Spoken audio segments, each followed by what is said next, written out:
minggu yang lalu, ya, jemaat sekalian, dengan sukacita kita bersyukur menyaksikan penerimaan dari Jovita Arnesen dan juga Susan Wijaya ya untuk menjadi anggota gereja. Bersatu dengan kita semua sebagai anggota-anggota gereja. Mengapa saudara kita ini perlu, kita ini patut, kita ini harus, ya kita ini mesti untuk menjadi anggota gereja. Artinya tidak cukup hanya untuk menjadi pengunjung, tamu atau pendatang ya. Jadi apa pentingnya?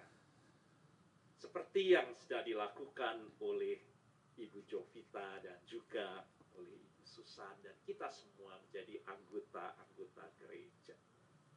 Maka hari ini saudara saya mau ajak kita untuk menghayati kembali ya, keberadaan kita sebagai anggota gereja. Apa artinya bahwa saudara itu menjadi anggota jemaat, menjadi anggota gereja. Dan juga bagi saudara yang belum menjadi anggota, kiranya juga akan mendengar panggilan suara Tuhan untuk tidak merasa cukup hanya menjadi pengunjung dalam gereja atau tamu atau pendatang. Tetapi Tuhan memanggil kita untuk menjadi anggota gereja. Sebagaimana diperintahkan Tuhan kepala gereja bahwa kita sungguh harus menjadi anggota-anggota tubuh Kristus. Saya bacakan dari Efesus 2 ayat 19. Demikianlah kamu bukan lagi orang asing atau pendatang. Kita tidak cukup hanya untuk menjadi orang pendatang, ya, melainkan kawan sewarga dari orang-orang kudus dan anggota-anggota keluarga. Anggota-anggota keluarga Allah. Telah disampaikan banyak kali ya, menjadi anggota gereja itulah yang akan membawa kita dalam kelimpahan rahmat Tuhan. Sebagaimana yang Tuhan rencanakan dengan gerejanya untuk hadir di dunia ini. Berapa kali kita juga sudah menyebutnya. Yang pertama untuk kita sungguh-sungguh menyadari identitas kita ini sebagai orang percaya yang sejati. Kalau kita ini orang percaya yang sejati, saudara, kita menjadi anggota-anggota tubuh satu dengan yang lainnya. Karena untuk itulah kita dipanggil supaya kita menjadi satu, ya, menjadi anggota-anggota tubuh satu dengan yang lain untuk membangun ikatan cinta kasih kita satu dengan yang lain. Yang kedua, kita dipanggil untuk menjadi anggota oleh karena dengan kita menjadi anggota kita diberi Tuhan keluarga rohani. Sebagaimana kita membutuhkan keluarga jasmani yang kita bangun di dunia, Tuhan mendirikan keluarga yang lebih kekal dan abadi. Keluarga darah kita ini hanya ada di dunia. Kalau kita sudah kembali ke surga, kita seperti malaikat, tidak ada lagi kawin mengawini, saudara. Tetapi keluarga Allah yang kita bangun di bumi ini, saudara, kekal sampai di surga. Nah, dengan kita menjadi anggota, saudara, kita diberi keluarga rohani satu dengan yang lainnya untuk saling memperhatikan, untuk saling mendukung, saling menolong, saling menopang, ya, satu dengan yang lainnya. Yang ketiga, saudara, kalau kita ini menjadi anggota tubuh Kristus, kita disadarkan bahwa kita memiliki tanggung jawab. Sudah hanya menjadi pendatang, tamu, sudah tidak perlu memikirkan tanggung jawab, saudara. Ya. Tetapi Tuhan ingin kita ini memiliki tanggung jawab yang perlu kita kembangkan di dalam kehidupan kita untuk menjawab panggilan Tuhan. Tuhan itu memanggil kita hadir di dunia ini. Ya. Dan dengan demikian kita bergereja, kita sebagai anggota diingatkan tanggung jawab kita untuk terlibat dalam pekerjaan-pekerjaan Tuhan. Dengan kita menjadi anggota juga kita diberi tempat oleh Tuhan, ya, untuk menemukan dan menggunakan karunia yang Tuhan katakan tak ada satupun yang tidak diberi. Kita semua diberi karunia Tuhan yang berbeda. Ya. Dan dengan menjadi anggota, saudara, kita diberi tempat untuk kita menemukan dan kemudian juga menggunakan talenta, karunia roh yang telah Tuhan berikan kepada kita untuk kita pergunakan dalam kita mewujudkan diri sebagai gereja yang beribadah, yang bersaksi, yang melayani, ya, satu dengan yang lainnya. Yang kelima, saudara, kalau kita menjadi anggota gereja, Tuhan tahu bahwa kita ini membutuhkan perlindungan. Jangan ada satupun kita yang pongah bahwa kita ini tidak membutuhkan keluarga, kita tidak membutuhkan pemeliharaan rohani kita tidak membutuhkan perlindungan rohani kita tidak membutuhkan penggembalaan dalam kehidupan kita. Dengan menjadi anggota gereja, saudara, kita mendapat perlindungan, penggembalaan, pimpinan, pemeliharaan rohani dari pemimpin-pemimpin yang diteguhkan Tuhan dalam gerejanya, saudara.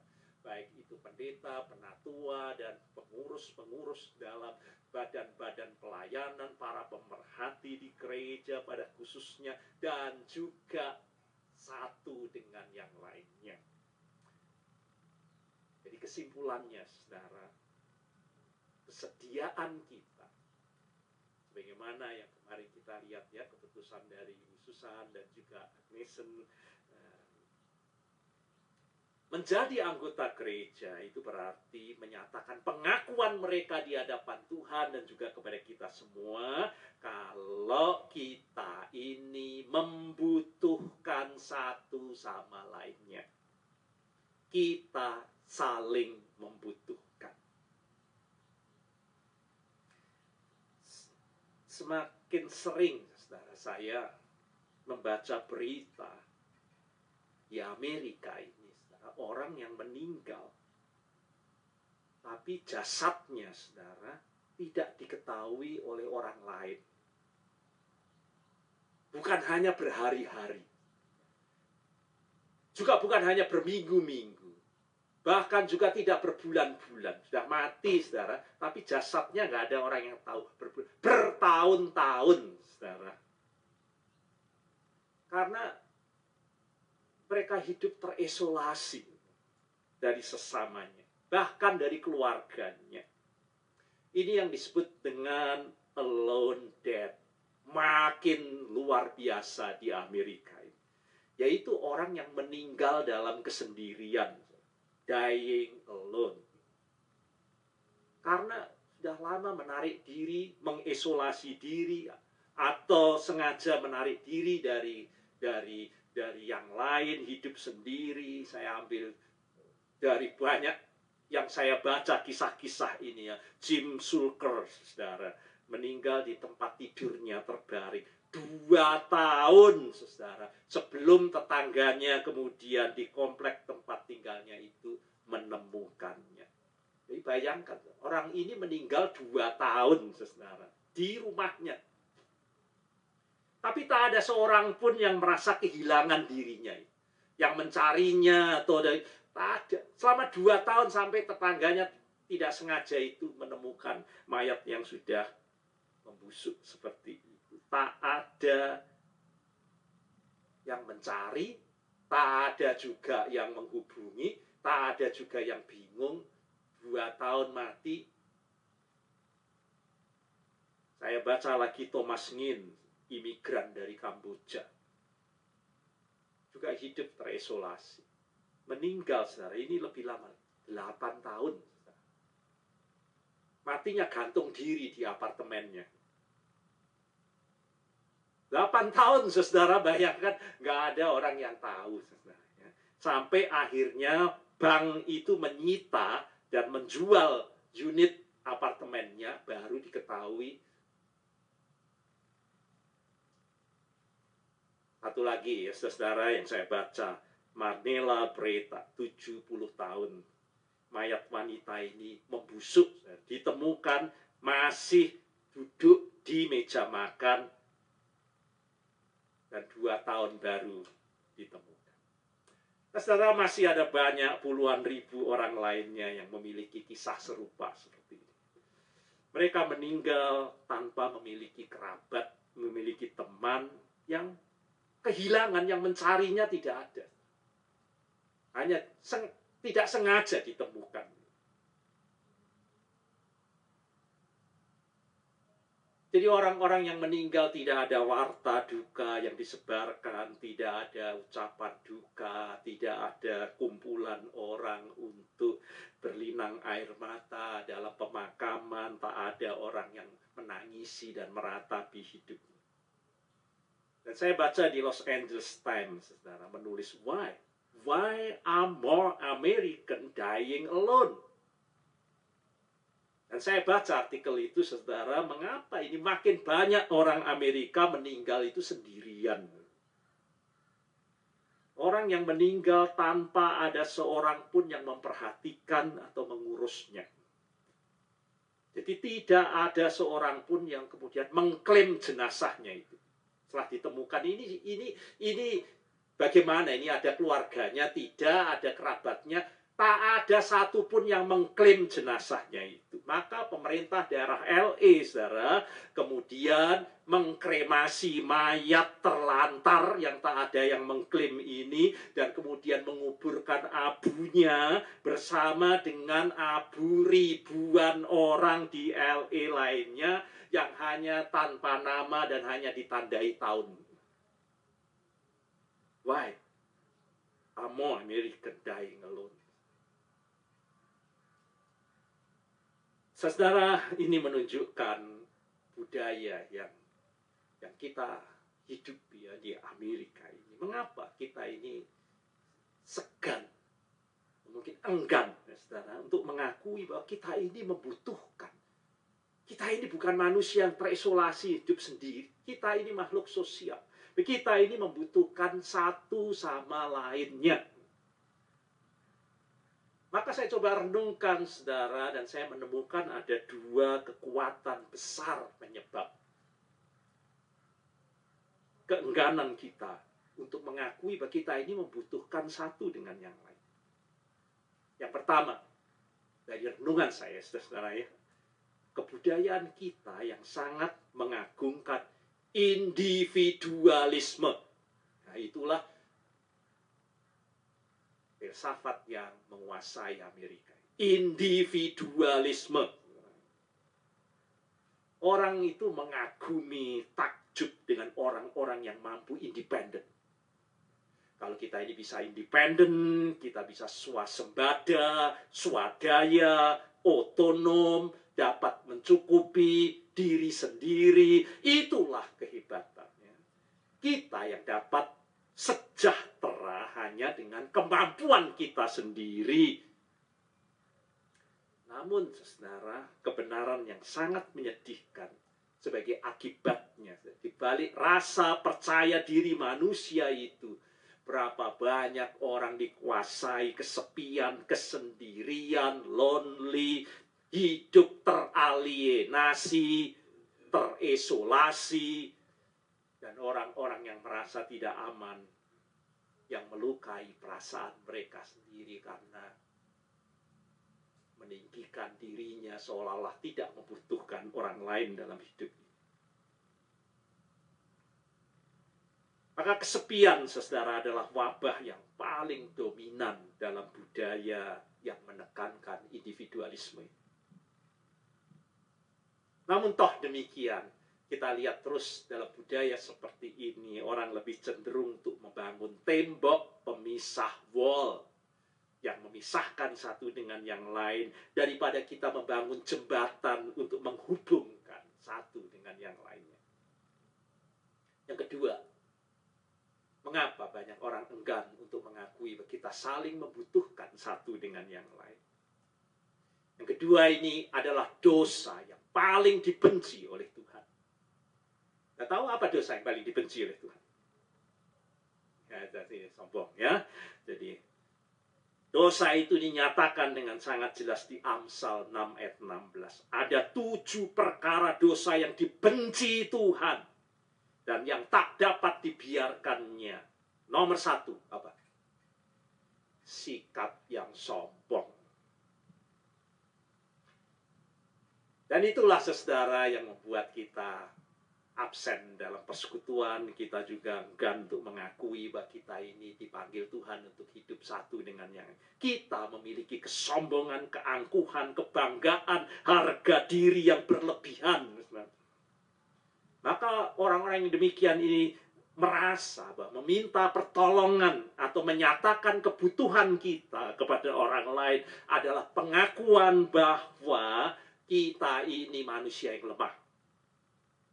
Namun, membantu kebutuhan orang lain sama sekali tidaklah memalukan, tapi malah membusungkan dada. Orang lain dapat membutuhkan dirinya, tapi dirinya tidak membutuhkan orang lain.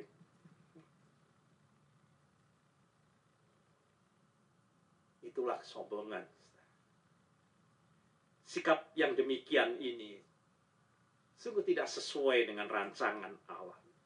Bahwa Allah ingin supaya kita menjadi anak-anak Allah yang bukan independen, tetapi interdependensi. Seperti anggota tubuh ini, meskipun tangan ini hebat, tidak perlu pongah, tangan juga membutuhkan mata, tangan juga membutuhkan kaki. Bahwa kita ini saling membutuhkan satu dengan yang lainnya. Saya baca saudara Roma 12 ayat yang kelima. Demikian juga kita. Walaupun banyak, tetapi adalah satu tubuh dalam Kristus.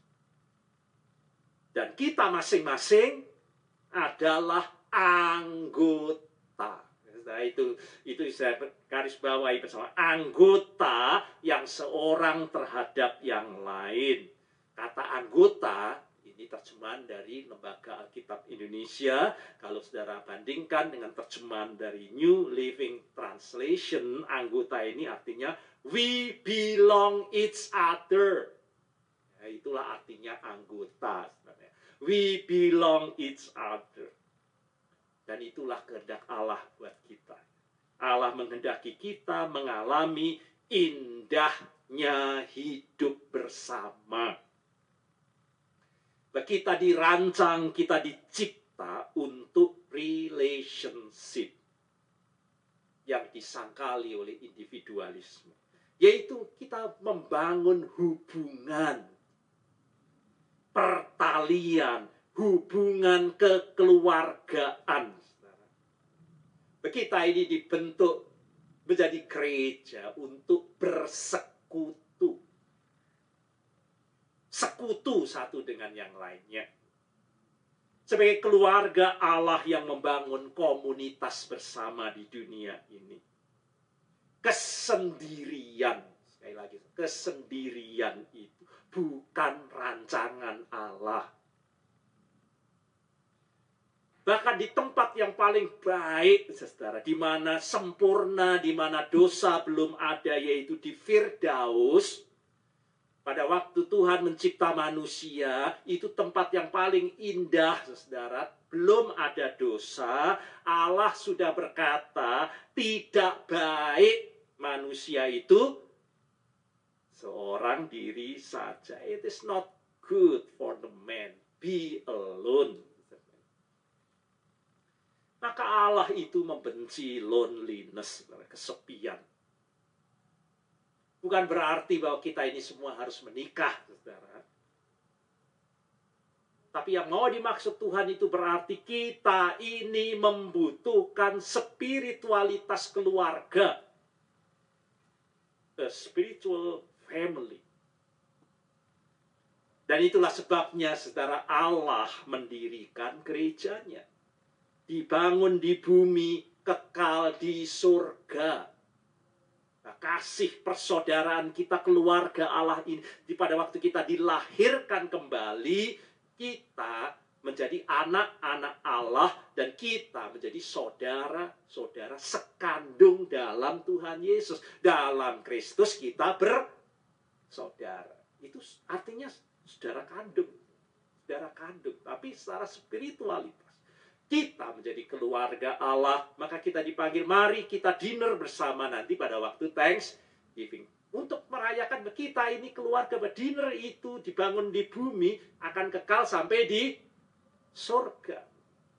Keluarga Allah itu.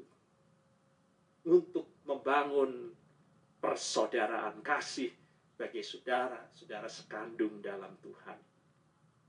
Jadi ketika Allah menyelamatkan kita, saudara, dan menerima kita ini menjadi keluarganya, Allah itu merangkai menjalin kita menjadi orang-orang percaya yang hidup satu dengan yang lainnya. Artinya, sesuai dengan tema kita hari ini, kita ini dipanggil bukan hanya untuk menjadi orang percaya, a believer. Kita sering hanya menghayati keberadaan kita, saya ini orang-orang percaya, a believer. Tetapi sangat jelas Tuhan katakan kalau kita believer, kita juga harus a belonger. Kita menjadi bagian atau anggota satu dengan yang lainnya. Saya baca firman Tuhan itu ya, 1 Korintus 12:27. Saudara semuanya bersama-sama adalah tubuh Kristus di dunia ini. Dan kepalanya adalah Yesus, kepala gereja.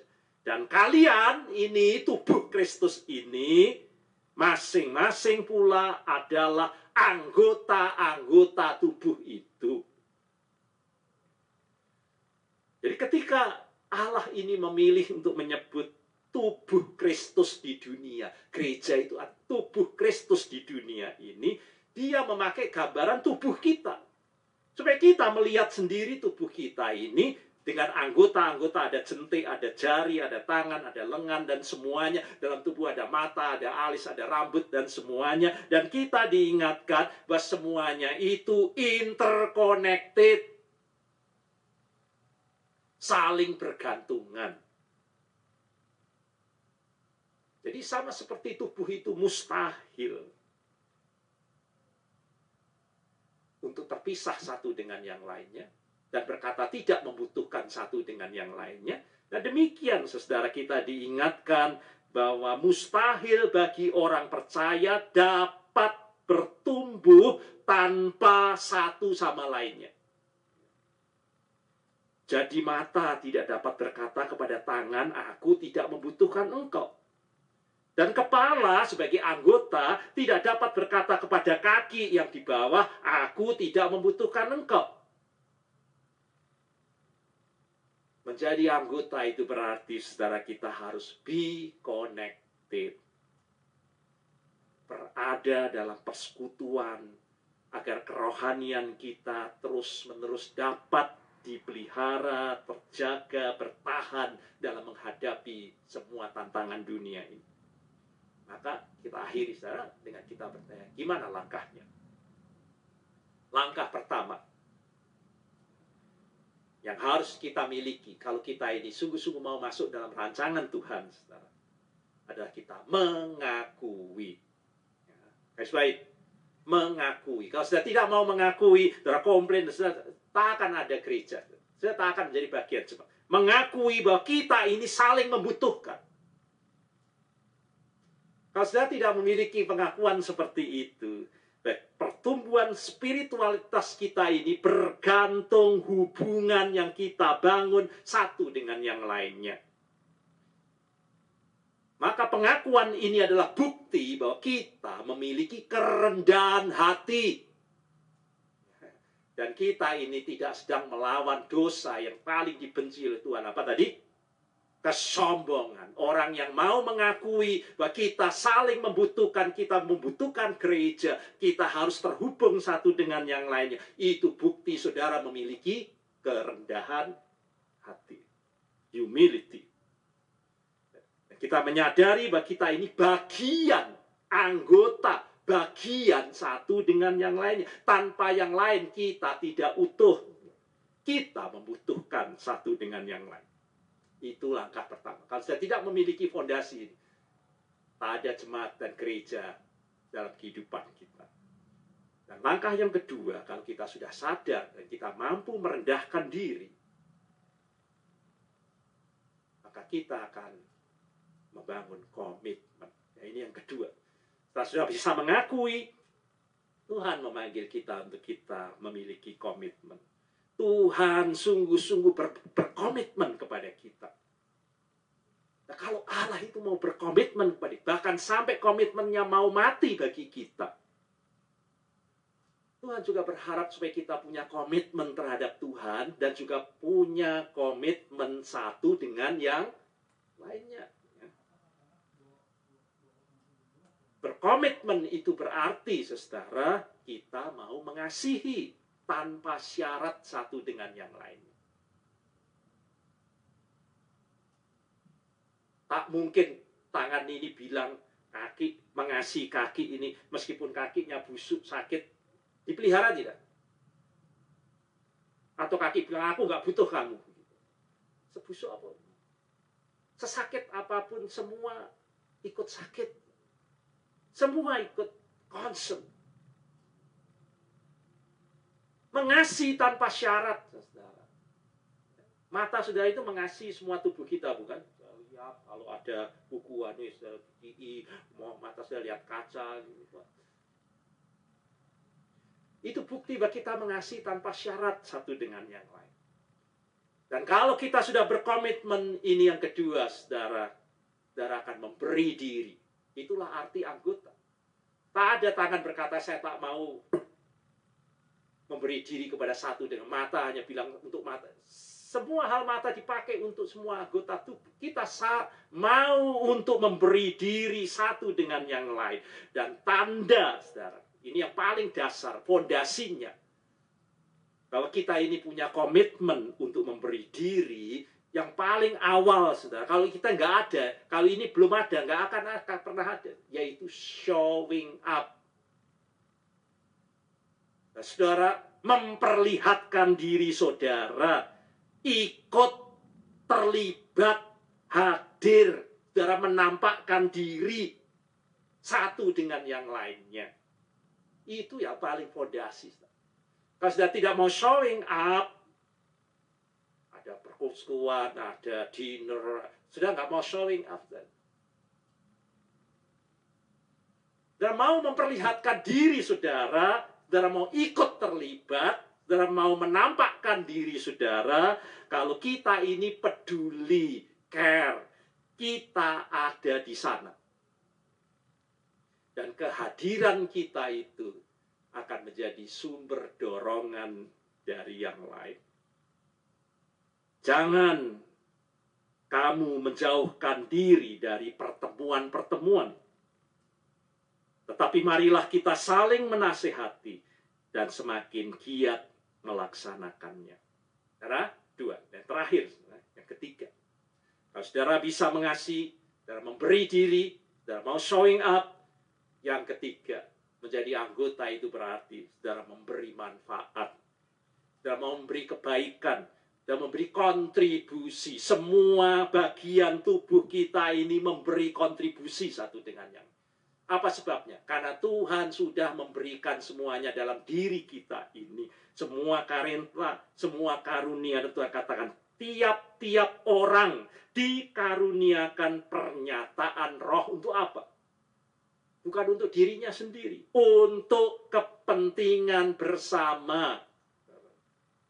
Maka saudara, mari kita tutup tahun kalender gerejawi.